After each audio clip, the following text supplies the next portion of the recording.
Tetapi pengaruh terbesar adalah hati, saudara. Pengaruh terbesar adalah cara pikir. Saudara, hati dan cara pikir manusia ini yang menentukan sampai saudara 75%.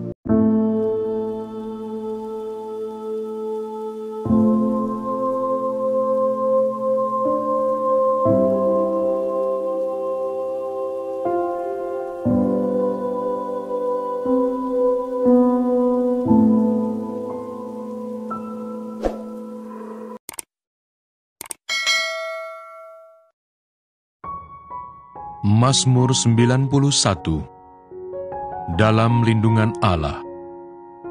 Orang yang duduk dalam lindungan yang maha tinggi dan bermalam dalam naungan yang maha kuasa akan berkata kepada Tuhan, tempat perlindunganku dan kubu pertahananku, Allahku yang kupercayai. Sungguh, dialah yang akan melepaskan engkau dari jerat penangkap burung, dari penyakit sampar yang busuk. Dengan kepaknya, ia akan menudungi engkau. Di bawah sayapnya, engkau akan berlindung. Kesetiaannya ialah perisai dan pagar tembok. Engkau tak usah takut terhadap kedahsyatan malam, terhadap panah yang terbang di waktu siang, terhadap penyakit sampar yang berjalan di dalam gelap, terhadap penyakit menular yang mengamuk di waktu petang. Walau 1000 orang rebah di sisimu, dan 10.000 di sebelah kananmu, tetapi itu tidak akan menimpamu. Engkau hanya menontonnya dengan matamu sendiri, dan melihat pembalasan terhadap orang-orang fasik. Sebab Tuhan ialah tempat perlindunganmu, yang maha tinggi telah kau buat tempat perteduhanmu. Malapetaka tidak akan menimpa kamu, dan tulah tidak akan mendekat kepada kemahmu. Sebab malaikat-malaikatnya akan diperintahkannya kepadamu untuk menjaga engkau di segala jalanmu. Mereka akan menatang engkau di atas tangannya, supaya kakimu jangan terantuk kepada batu. Singa dan ular tedung akan kau langkahi, engkau akan menginjak anak singa dan ular naga. Sungguh hatinya melekat kepadaku, maka aku akan meluputkannya. Aku akan membentenginya, sebab ia mengenal namaku. Bila ia berseru kepadaku, aku akan menjawab. Aku akan menyertai dia dalam kesesakan. Aku akan meluputkannya dan memuliakannya. Dengan panjang umur akan kukenyangkan dia, dan akan kuperlihatkan kepadanya keselamatan daripadaku. Mazmur 92. Tuhan Hakim yang adil. Mazmur, nyanyian untuk hari Sabat, adalah baik untuk menyanyikan syukur kepada Tuhan, dan untuk menyanyikan mazmur bagi namamu, ya yang maha tinggi, untuk memberitakan kasih setiamu di waktu pagi, dan kesetiaanmu di waktu malam, dengan bunyi-bunyian 10 tali, dan dengan gambus, dengan iringan kecapi. Sebab telah kau buat aku bersuka cita, ya Tuhan, dengan pekerjaanmu. Karena perbuatan tanganmu, aku akan bersorak-sorai. Shalom. Saudara, ada banyak penghalang dalam hidup kita. Saudara, itu bisa masalah, itu bisa keadaan, itu bisa keturunan, itu bisa kelemahan. Tapi itu sebenarnya, ini menurut data loh saudara ya, cuma berpengaruh 1%. Tetapi pengaruh terbesar adalah hati, saudara. Pengaruh terbesar adalah cara pikir. Saudara, hati dan cara pikir manusia ini yang menentukan sampai saudara 75%. Saudara, karena itu kalau di sini mungkin ada yang suka sepak bola, saudara, ada yang namanya Messi. Kalau saudara tahu gajinya setiap tahun itu sekitar 5 triliun, saudara. Ya, gajinya itu 5 triliun, saudara. Saudara tahukah siapa dia? Saudara, dia anak pembantu rumah tangga yang orang tuanya sama sekali nggak sanggup, saudara, untuk menyekolahkan dia sekolah bola. Karena itu dia harus, saudara, ikut bola dan menunjukkan kualitasnya. di atas rata-rata, supaya orang ngelirik dia walaupun dia anak kampung.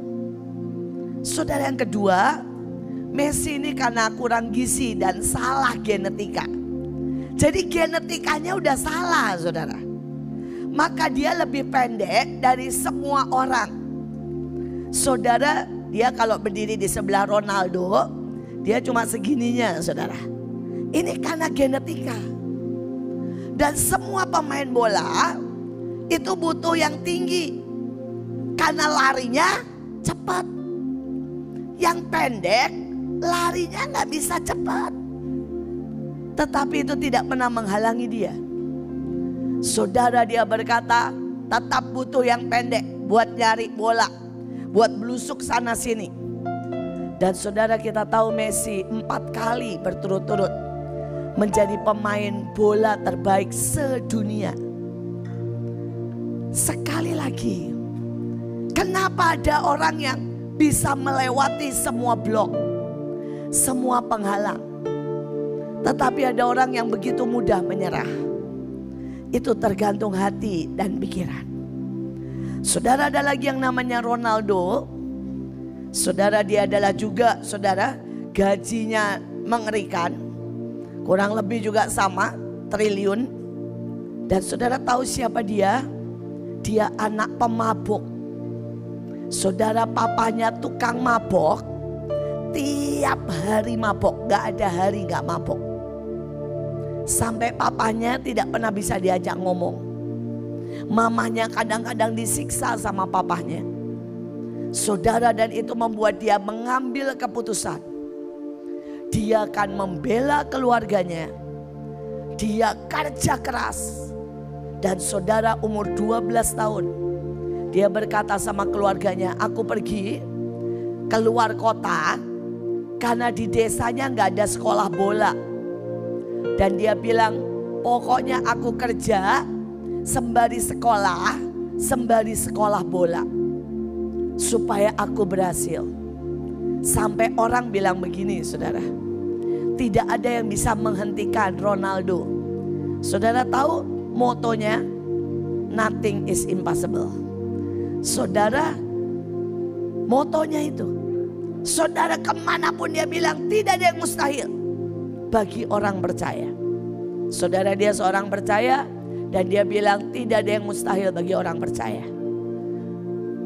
Kenapa ada anak pemabok yang bisa jadi seperti Ronaldo? Tetapi ada anak pemabok yang berkata begini, karena bapak gua mabok, saya juga ikut mabok. Saya juga ikut jelek. Karena bapak saya jahat, saya lebih jahat. Loh, tapi kenapa Ronaldo tidak pernah menyentuh minuman sampai hari ini? Karena dia berkata, saya tidak akan jadi seperti bapak saya. Saudara, dia tidak pernah mukul perempuan. Sampai hari ini dia punya anak, tetapi saudara, dia nggak mau. Dia terlalu dekat sama perempuan. Dia clean. Saudara, kalau Beckham dan pemain lain semua pacaran dari muda, dia clean. Dia berkata, aku tidak akan menyakiti perempuan seperti bapakku. Loh, apa yang membuat beda? Sekali lagi, hati dan cara pikiran. 75% yang membuat engkau menjadi besar, jelas berkat Tuhan, jelas anugerah. Tapi anugerah Tuhan butuh landed, butuh turun di apa? Hati yang benar dan cara berpikir yang tepat. Kalau ini saudara, hati ini tidak benar, cara pikir ini tidak benar, tidak bisa mendarat. Semua berkat, urapan, anugerah semua turunnya ke orang lain. Padahal itu ada di sini. Dan itu siap turun ke hidup kita masing-masing. Itulah yang hari ini dunia sebut dengan mental block. Saudara, mental block itu yang menyebabkan begitu banyak orang tidak bisa berubah. mengalami kegagalan, mengalami kehancuran, mengalami stuck, mengalami kegagalan yang disebut mental block. Saudara, karena itu mari kita belajar pagi hari ini untuk membuang semua mental block. Amin. Dan kita menjadi orang-orang yang sukses, hebat, ajaib, dahsyat. Kalau setiap saudara membuang mental block, tiba-tiba saudara bisa menyatu dengan Bapa, Putra, dan Roh Kudus. Maka tidak ada yang mustahil bagi saudara. Bahkan saudara bisa mencapai, misalnya, saya akan punya uang setiap bulan miliar. Bisa. Karena sekali lagi bagi orang percaya tidak ada yang mustahil. Saudara, kalau saudara lihat Ronaldo ini nggak rohani banget. Dia orang Katolik, saudara ya. Tapi bayangkan umur 12, setiap kali dia takut dia ngomong gini, tidak ada yang mustahil bagi orang percaya. Tidak ada yang mustahil bagi orang percaya. Tidak ada yang mustahil bagi orang percaya. Ini orang Katolik, jadi nggak peduli saudara Katolik, nggak peduli saudara apapun, bagi orang yang bisa menembusi, ini loh penghalangnya, ini penghalangnya, dan menyatu dengan Bapa, Putra, dan Roh Kudus. Maka saudara menjadi orang yang sukses. Karena Tuhan sangat ingin membuat saudara besar, membuat saudara kaya, membuat saudara berhasil, membuat saudara berkenan di depan Tuhan dan manusia. Mari yang pertama. Oke. Saudara, anak kecil yang melihat 5 roti dan 2 ikan sebagai benih yang dilipat gandakan. Di sini ada seorang anak yang mempunyai 5 roti dan 2 ikan. Saudara, lalu Yesus mengambil roti itu, mengucap syukur dan membagikan kepada mereka yang duduk di situ. Demikian juga dibuat ikan itu sebanyak yang mereka kehendaki. Saudara, hari itu ada 5.000, saudara, laki-laki doang. Di mana-mana kebaktian selalu banyak banyak laki atau perempuannya? Perempuan. Jadi kalau 5.000 laki-laki, perempuannya minimal 5.000. Jadi hari itu ada 10.000 belum tambah anak-anak. Ada 12.000. Saudara dan murid-muridnya berkata begini, siapa yang bisa ngasih makan segini banyak? Siapa yang punya uang? Nah, ini mental block. Saudara bisa mengerti? Mental blocknya melihat keadaan. Tetapi ada anak kecil yang berkata, Tuhan, ini 5 roti, ini 2 ikan. Tuhan buat apa terserahlah. Saudara, dan 5 roti 2 ikan itu memberi makan 12.000. Saudara, kalau saudara baca itu roti jelai, itu rotinya orang miskin. Saudara, kalau saudara lihat itu ikan kecil. Kalau ikan kecil itu ikan di Israel dibuang.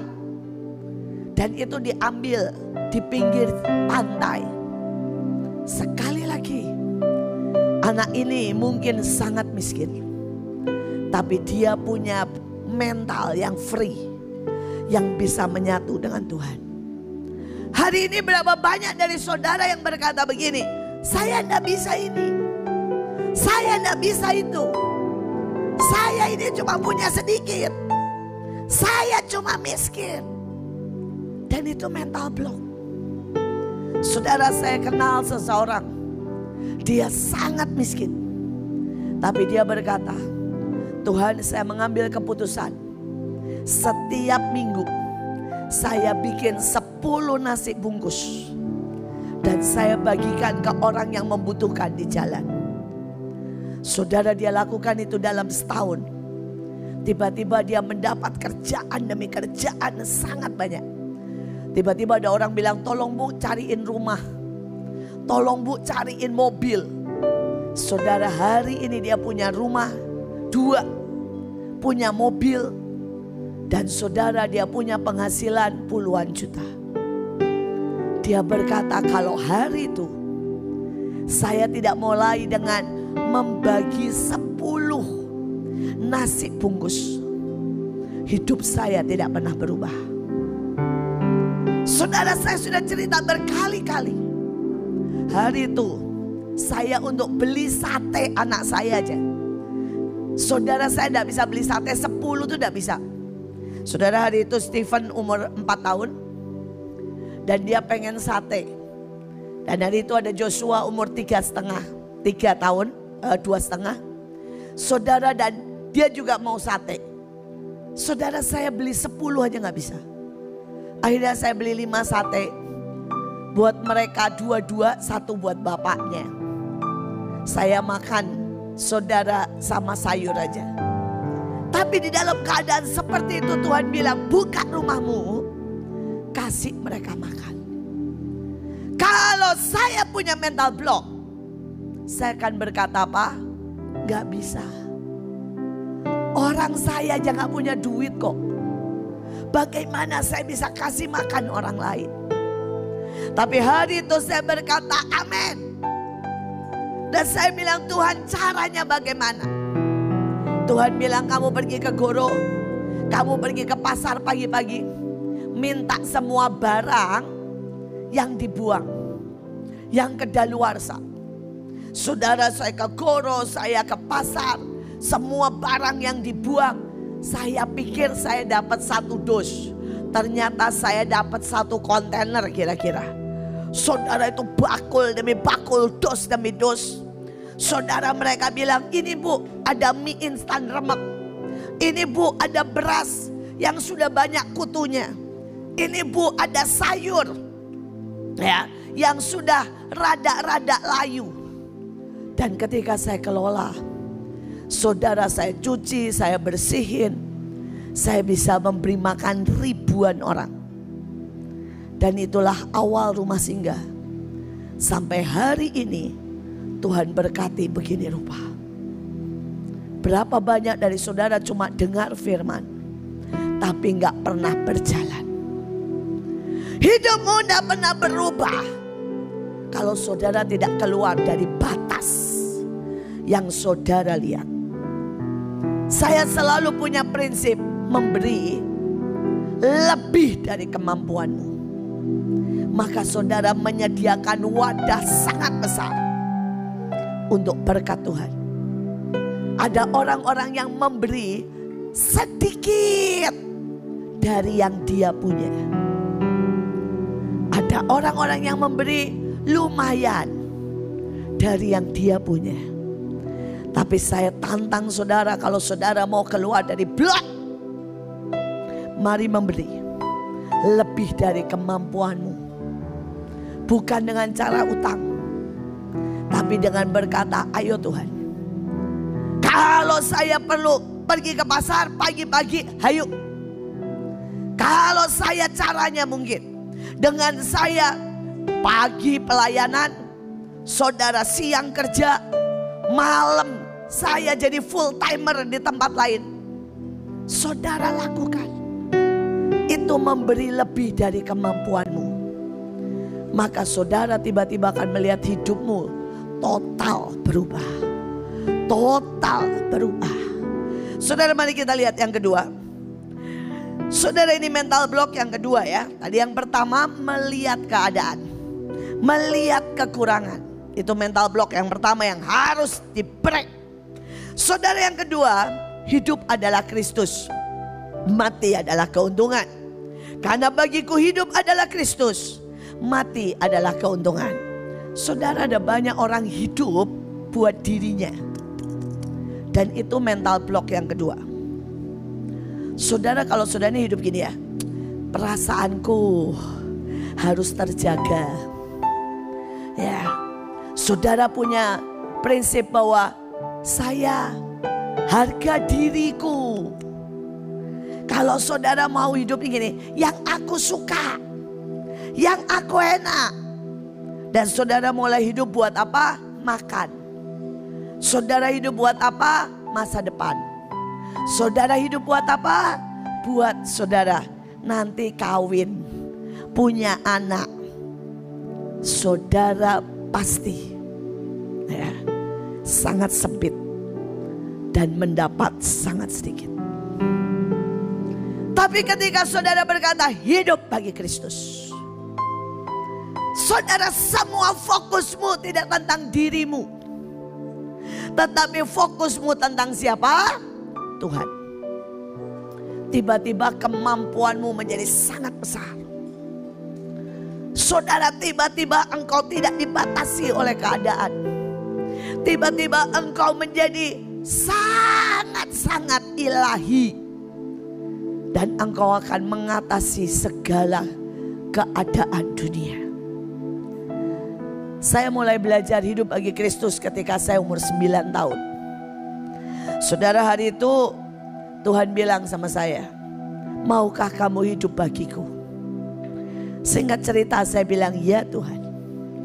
Dan Tuhan, saya mulai nanya, kalau saudara bilang, saya mau hidup bagi Kristus, maka dari anak muda, orang tua, saya mau berkata, mulailah tanya, apa yang harus saya lakukan? Simple. Saudara, hari itu saya mulai tanya apa yang harus saya lakukan. Saudara, dan di usia itu Tuhan bilang gini pertama kalinya. Bikin persekutuan anak muda. Bikin persekutuan anak-anak remaja. Saya mulai bikin persekutuan, saya ajak teman-teman. Saudara, saya ajak bikin persekutuan. Saudara, kemudian Tuhan bilang bikin vokal group. Saya ajak yang bisa main gitar, saya ajak yang nyanyi. Saudara, dan tiba-tiba Tuhan terus kasih ide.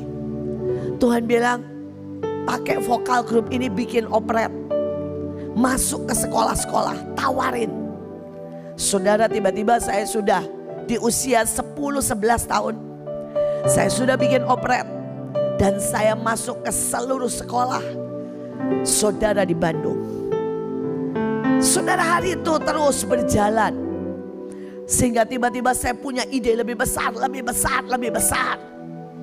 Sampai hari ini Tuhan bawa saya melakukan begitu banyak hal. Dan saya berkata hidup bagi Kristus membuat tiba-tiba saudara meluncur seperti anak panah. Seperti yang didoakan tadi oleh Pak Yani. Dan saudara menjadi orang penakluk dunia. Tapi ada orang yang hidupnya cuma begini tiap hari. Pokoknya saya pergi kerja, pulang, makan. Ini mental block. Tapi kalau saudara setiap hari nanya, Tuhan, apa yang harus saya buat? Tiba-tiba engkau akan menjadi orang berbeda. Dan lakukan. Bukan karena engkau sanggup. Bukan karena saudara hebat. Lakukan karena saudara hidup bagi Kristus. Maka Kristus yang bertanggung jawab. Kristus yang buka jalan. Kristus yang menyelesaikan. Kristus yang mengurapi. Kristus yang menyediakan. Saya sudah hidup bagi Kristus lebih dari 40 tahun. Dan saya berkata itu hidup terhebat, hidup terajaib, hidup terdahsyat. Yang saya bisa cerita sama saudara, wow, yang tidak pernah bisa dibayangkan oleh manusia. Saudara, kita lihat mental block ketiga. Tetapi kata Yakub, jualah dahulu kepadaku hak kesulungan. Saud Esau, sebentar lagi aku mati. Apa gunanya bagiku hak kesulungan itu? Kata Yakub, bersumpahlah dahulu kepadaku. Maka bersumpahlah Esau kepada Yakub, dijualnya hak kesulungan kepadanya. Saudara, mental block yang ketiga, saudara, adalah mengejar kenyamanan. Berfokus kepada yang kelihatan. Sekali lagi ya. Saudara, yang ketiga, mengejar kenyamanan, berfokus kepada kelihatan. Tapi kalau saudara mau menang, maka saudara harus mengejar yang kekal, meninggalkan yang nyaman. Hari ini pilih. Saudara, Esau itu kayak kebanyakan orang zaman ini. Kalau ditanya, ya, kamu mau datang kebaktian, mau diurapin gak? Apaan sih pengurapan? Pakai minyak gitu, ngotorin rambut, ngotorin baju. Itu Esau. Saudara Esau bilang, apa gunanya sih diuyak-uyak gitu? Terimalah hak kesulungan. Apa? Gua gak dapat emas kok. Aku gak dapat ternak. Kalau lu mau ambil aja. Berapa banyak orang ketika dibilang, yuk datang yuk kebaktian. Kita mau terima berkat. Berkat apaan sih? Kita mau terima makanan profetik. Halah, roti kagak enak. Saudara, kenapa? Mata mereka melihat kepada kenyataan. Mereka memilih yang biasa, yang nyaman. Tapi Yakub punya mata yang ilahi. Saudara, Yakub mengejar yang namanya berkat, hak kesulungan. Walaupun itu tidak kelihatan. Saudara, ujungnya dahsyat. Sampai hari ini, saudara, Yahudi atau orang Israel menjadi orang nomor 1. Saudara, terpintar dari 250 negara yang ada di dunia. Saudara, itu ditentukan berapa banyak yang S1, S2 yang menemukan Nobel.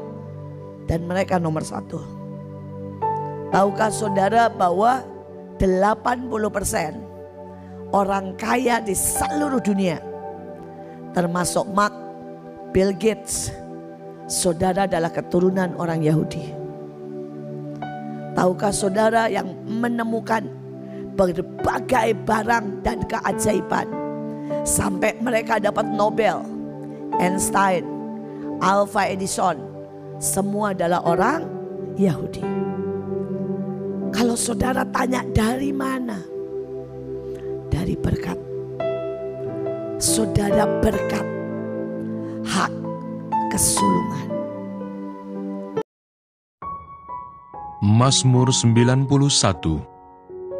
Dalam lindungan Allah. Orang yang duduk dalam lindungan yang maha tinggi dan bermalam dalam naungan yang maha kuasa akan berkata kepada Tuhan, tempat perlindunganku dan kubu pertahananku, Allahku yang kupercayai. Sungguh, Dialah yang akan melepaskan engkau dari jerat penangkap burung, dari penyakit sampar yang busuk. Dengan kepaknya, Ia akan menudungi engkau. Di bawah sayapnya, engkau akan berlindung. Kesetiaannya ialah perisai dan pagar tembok. Engkau tak usah takut terhadap kedahsyatan malam, terhadap panah yang terbang di waktu siang, terhadap penyakit sampar yang berjalan di dalam gelap, terhadap penyakit menular yang mengamuk di waktu petang. Walau 1.000 orang rebah di sisimu dan 10.000 di sebelah kananmu, tetapi itu tidak akan menimpamu. Engkau hanya menontonnya dengan matamu sendiri dan melihat pembalasan terhadap orang-orang fasik. Sebab Tuhan ialah tempat perlindunganmu, Yang Maha Tinggi telah kau buat tempat perteduhanmu. Malapetaka tidak akan menimpa kamu, dan tulah tidak akan mendekat kepada kemahmu. Sebab malaikat-malaikatnya akan diperintahkannya kepadamu untuk menjaga engkau di segala jalanmu. Mereka akan menatang engkau di atas tangannya, supaya kakimu jangan terantuk kepada batu. Singa dan ular tedung akan kau langkahi, engkau akan menginjak anak singa dan ular naga. Sungguh hatinya melekat kepadaku, maka aku akan meluputkannya. Aku akan membentenginya, sebab ia mengenal namaku. Bila ia berseru kepadaku, aku akan menjawab. Aku akan menyertai dia dalam kesesakan. Aku akan meluputkannya dan memuliakannya. Dengan panjang umur akan kukenyangkan dia, dan akan kuperlihatkan kepadanya keselamatan daripadaku. Mazmur 92.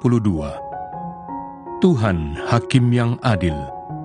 Mazmur, nyanyian untuk hari Sabat, adalah baik untuk menyanyikan syukur kepada Tuhan, dan untuk menyanyikan mazmur bagi namamu, ya yang Maha Tinggi, untuk memberitakan kasih setiamu di waktu pagi, dan kesetiaanmu di waktu malam, dengan bunyi-bunyian 10 tali, dan dengan gambus, dengan iringan kecapi. Sebab telah kau buat aku bersuka cita, ya Tuhan, dengan pekerjaanmu, karena perbuatan tanganmu, aku akan bersorak-sorai. Betapa besarnya pekerjaan-pekerjaanmu, ya Tuhan, dan sangat dalamnya rancangan-rancanganmu. Orang bodoh tidak akan mengetahui, dan orang bebal tidak akan mengerti hal itu. Apabila orang-orang fasik bertunas seperti tumbuh-tumbuhan, dan orang-orang yang melakukan kejahatan berkembang, ialah supaya mereka dipunahkan untuk selama-lamanya. Tetapi Engkau di tempat yang tinggi, untuk selama-lamanya, ya Tuhan. Sebab sesungguhnya musuhmu, ya Tuhan, sebab sesungguhnya musuhmu akan binasa. Semua orang yang melakukan kejahatan akan dicerai-beraikan. Tetapi kau tinggikan tandukku seperti tanduk banteng. Aku dituangi dengan minyak baru. Mataku memandangi seteruku, telingaku mendengar perihal orang-orang jahat yang bangkit melawan aku. Orang benar akan bertunas seperti pohon korma, akan tumbuh subur seperti pohon aras di Libanon. Mereka yang ditanam di bait Tuhan akan bertunas di pelataran Allah kita. Pada masa tua pun, mereka masih berbuah menjadi gemuk dan segar, untuk memberitakan bahwa Tuhan itu benar, bahwa Ia gunung batuku, dan tidak ada kecurangan padanya. Mazmur 93. Tuhan, Raja yang kekal. Tuhan adalah Raja, Ia berpakaian kemegahan. Tuhan berpakaian, berikat pinggang kekuatan. Sungguh, telah tegak dunia, tidak bergoyang. Tahtamu tegak sejak dahulu kala, dari kekal Engkau ada. Sungai-sungai telah mengangkat, ya Tuhan. Sungai-sungai telah mengangkat suaranya. Sungai-sungai mengangkat bunyi hempasannya. Daripada suara air yang besar, daripada pecahan ombak laut yang hebat, lebih hebat Tuhan di tempat tinggi. Peraturanmu sangat teguh, bait-Mu layak kudus, ya Tuhan, untuk sepanjang masa. Mazmur 94. Allah pembela keadilan. Ya Allah pembalas, ya Tuhan. Ya Allah pembalas, tampillah. Bangunlah, ya hakim bumi. Balaslah kepada orang-orang congkak apa yang mereka lakukan. Berapa lama lagi orang-orang fasik, ya Tuhan? Berapa lama lagi orang-orang fasik beria-ria? Mereka memuntahkan kata-kata yang kurang ajar. Dan semua orang yang melakukan kejahatan itu menyombong. Umat-Mu, ya Tuhan, mereka remukkan, dan milik-Mu sendiri mereka tindas. Janda dan orang asing mereka sembelih, dan anak-anak yatim mereka bunuh. Dan mereka berkata, Tuhan tidak melihatnya, dan Allah Yakub tidak mengindahkannya. Perhatikanlah, hai orang-orang bodoh di antara rakyat. Hai orang-orang bebal, bilakah kamu memakai akal budimu? Dia yang menanamkan telinga, masakan tidak mendengar? Dia yang membentuk mata, masakan tidak memandang? Dia yang menghajar bangsa-bangsa, masakan tidak akan menghukum? Dia yang mengajarkan pengetahuan kepada manusia. Tuhan mengetahui rancangan-rancangan manusia. Sesungguhnya, semuanya sia-sia belaka. Berbahagialah orang yang Kau hajar, ya Tuhan, dan yang Kau ajari dari Taurat-Mu, untuk menenangkan dia terhadap hari-hari malapetaka, sampai dikali lubang untuk orang fasik. Sebab Tuhan tidak akan membuang umat-Nya, dan miliknya sendiri tidak akan ditinggalkannya. Sebab hukum akan kembali kepada keadilan, dan akan diikuti oleh semua orang yang tulus hati. Siapakah yang bangkit bagiku melawan orang-orang jahat? Siapakah yang tampil bagiku melawan orang-orang yang melakukan kejahatan? Jika bukan Tuhan yang menolong aku, nyaris aku diam di tempat sunyi. Ketika aku berpikir, kakiku goyang, maka kasih setia-Mu, ya Tuhan, menyokong aku. Apabila bertambah banyak pikiran dalam batinku, penghiburan-Mu menyenangkan jiwaku.